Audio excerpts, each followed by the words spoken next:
किसी को नहीं छोड़ेंगे।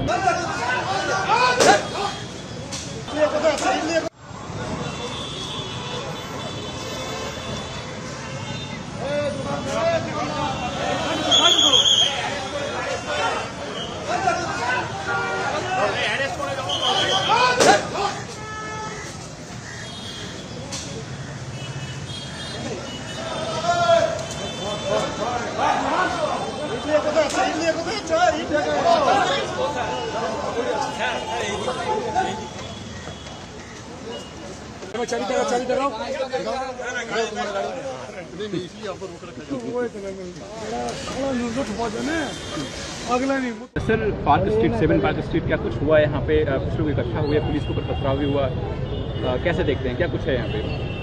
कुछ आदमी ने इकट्ठा होकर रास्ता अवरोध का कोशिश किया था। वो अवैध जमात था।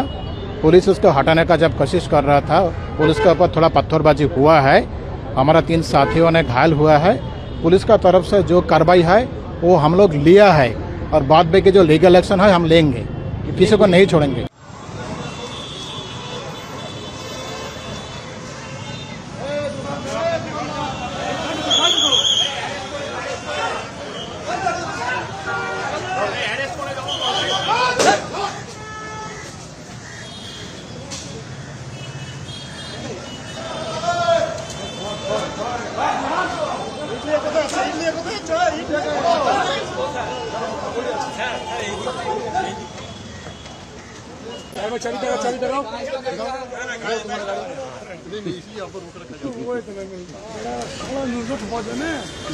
अगला नहीं